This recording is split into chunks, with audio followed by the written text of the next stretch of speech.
시청자 여러분 안녕하십니까? 지난 한 주간 이스라엘과 중동에서 일어난 소식을 전하는 이스라엘 중동 리포트입니다.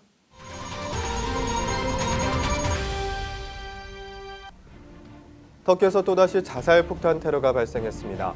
이번 테러는 순위파 무장단체 이슬람국가 IS의 소행이라고 터키 당국이 밝혔으며 이스라엘 외무부는 이스라엘인 3명이 사망했고 10명이 부상당했다고 전했습니다. 클린턴 전 장관은 현지 시간 21일 워싱턴 DC에서 열린 미국 내 친이스라엘 유대계 로비단체 미국 이스라엘 공공정책위원회 AIPAC 연례총회 연설에서 원칙 없는 트럼프의 대이스라엘 정책을 강력히 비판했습니다. 미 전문가들에 따르면 푸틴의 철수 발표가 무색할 정도로 러시아군이 시리아에서 활발한 군사작전을 펴고 있다고 밝혔습니다. 더 나아가 22일부터는 시리아 휴전을 위반하는 측에 대한 무력 제재에 미국이 협조하지 않더라도 러시아 단독으로 무력을 사용할 것이라고 경고했습니다. 지금부터 이 소식을 자세히 전해드리겠습니다.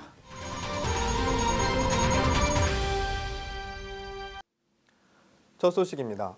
터키 당국은 지난 19일 이스탄불 번화가에서 또다시 발생한 자살 폭탄 공격이 순위파 무장 조직 이슬람국가 IS 대원의 소행으로 확인됐다고 현지 시간 20일 밝혔습니다. 에프칸 알라 터키 내무장관은 이날 앙카라에서 기자회견을 하고 이스탄불에서 폭탄 공격을 가한 자는 테러 조직 다에시와 연계된 자로 공식 확인됐다고 밝혔습니다. 알라 장관은 또 이번 자폭 공격에 연루된 용의자 5명을 체포해 조사하고 있다고 전했습니다. 그러나 그는 오즈투르크는 수배자 명단에 없었다며 터키 당국이 일련의 테러 공격에 대비해 실패했다는 비판을 일축했습니다. 이스탄불 최대 번화가인 이스티클랄가에서는 이번 자살 폭탄 공격으로 이스라엘인 3명을 포함해 5명이 숨지고 39명이 다쳤습니다. 부상자 중에는 이스라엘인 10명이 포함되어 있다고 이스라엘 외무부는 전했습니다. 이런 가운데 이스라엘 현지 언론에 따르면 이스라엘 반테러 담당 부서는 이스탄불 자폭 공격 다음 날 성명을 내고 터키 방문을 삼가할 것을 당부한다고 밝혔습니다. 이스라엘은 외교적으로 터키와 껄끄러운 관계를 유지하고 있지만 매년 이스라엘인 관광객 수만 명이 터키를 방문하고 있습니다.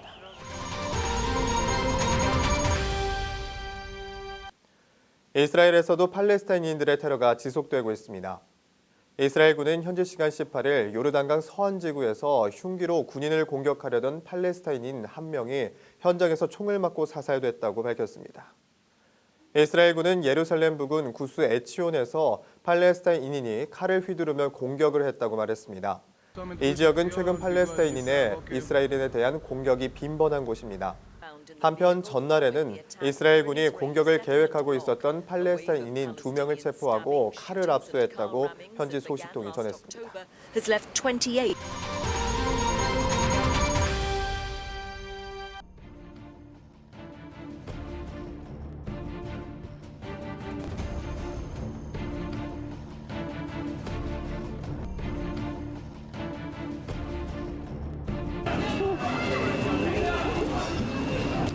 Will it happen much more time? Will it happen much more time? Yes, many times or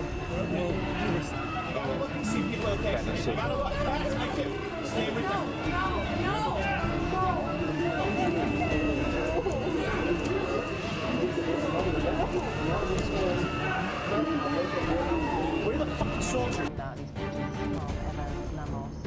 And this was after the explosion at Melby station, a station that's very close, just hundreds of meters away from the EU headquarters.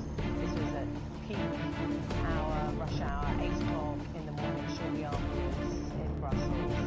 And obviously people had to get out of the carriages and walk through the tunnels to safety. So all of the system was brought to a standstill. Now let's bring in Chris Hobbs, former Metropolitan Police Officer.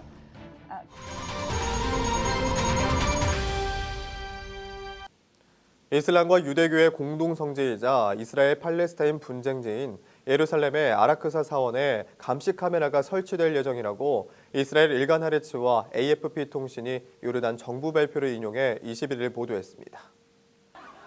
아라크사 사원의 공식 관리 책임이 있는 요르단의 하일 다우드 종교장관은 전날 수도 암만에서 성명을 내고 아라크사 사원 바깥에 24시간 운영하는 감시 카메라 55대를 수일 내로 설치할 계획이며 촬영된 영상은 전 세계 인터넷으로 중계될 것이라고 밝혔습니다. 그는 또 해당 영상 자료는 필요할 경우 국제법 관련 당국에 제출하는 데 쓰일 수 있다고 덧붙였습니다. 한편 이스라엘은 일부 카메라가 아라크사 사원 내부에 설치되기를 원했으나 다우드 장관은 사원 내부에는 어떠한 카메라도 설치하지 않을 것이라고 말했습니다.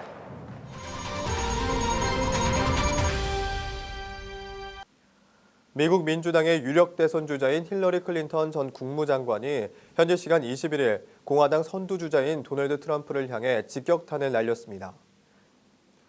클린턴 전 장관은 이날 워싱턴 DC에서 열린 미국 내 친이스라엘 유대계 로비단체 미국 이스라엘 공공정책위원회 AIPAC 연례총회 연설에서 원칙 없는 트럼프의 대이스라엘 정책을 강력히 비판했습니다. Yes, we need steady hands.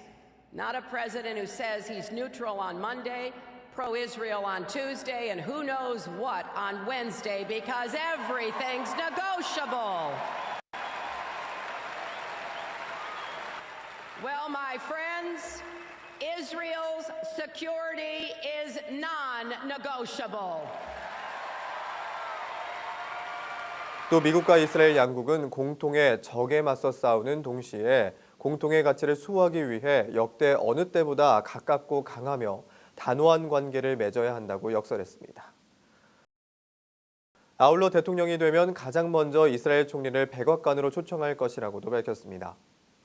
클린턴 전 장관의 이 같은 언급은 미국 내 정치 영향력이 막강한 AIPAC의 지지를 이끌어내는 동시에 본선에서 맞붙을 가능성이 큰 트럼프를 견제하기 위한 다목적 포석이라는 시각이 지배적입니다.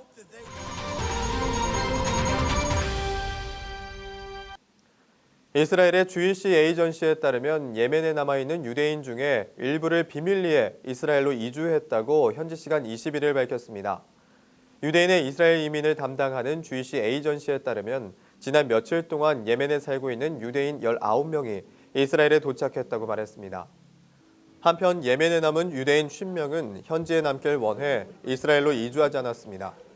유대기구는 복잡한 비밀 작전을 통해 예멘에 유대인들이 도착했다고 설명했습니다. 이스라엘 국영방송 채널 ETV는 미국이 이번 임무에 개입했다고 보도했습니다. 주이시 에이전시는 반유대주의 공격과 내전이 예멘에서 유대인들을 위태롭게 만들었다고 지적했습니다.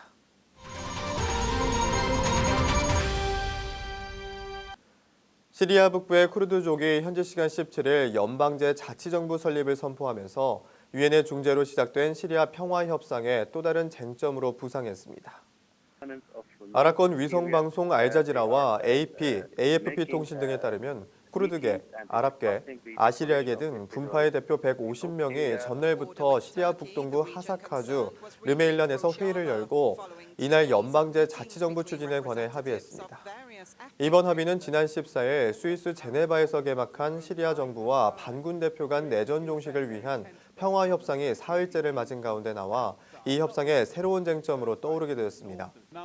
또 시리아 북부에서 이미 상당 지역을 장악한 쿠르드계는 이번 자치정부 선포를 발판 삼아 공식 국가 건립에 박차를 가할 것으로 전망됩니다. 시리아 정부와 반군은 쿠르드족의 자치정부 설립 발표에 즉각 반발했습니다. 시리아 외무부는 이날 성명을 내고 쿠르드족의 이번 발표는 위헌적이고 가치가 없다며 시리아 영토의 통합을 저해하는 어떠한 시도에 맞서겠다고 경고했습니다. 터키의 한 고위 관리도 강한 거부감을 나타냈습니다. 익명을 요구한 이 관리는 이날 터키 일간 휴리예트와 인터뷰에서 시리아의 민족 통합과 영토적 보전이 기본인 만큼 쿠르드족의 이러한 움직임은 정당성이 없다고 말했습니다. 미국은 시리아 쿠르드가 북부 시리아에서 자치지역을 구성하거나 일방적인 연방제를 추진하는 데 반대한다면서도 시리아인들의 사이에 합의가 있다면 이를 수용하겠다는 입장입니다.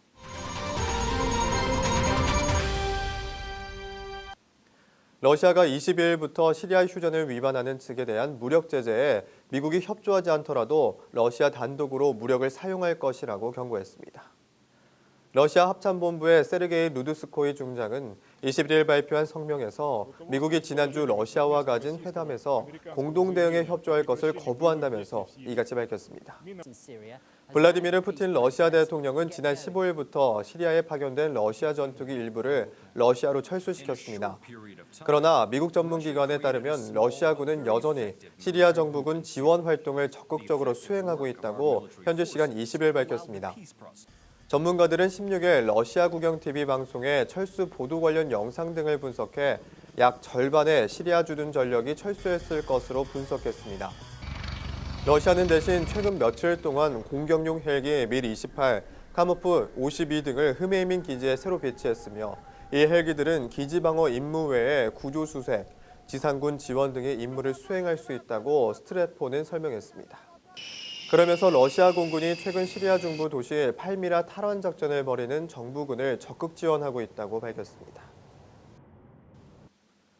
이스라엘 중동 리포트 오늘 순서는 여기까지입니다. 시청해주신 여러분 고맙습니다.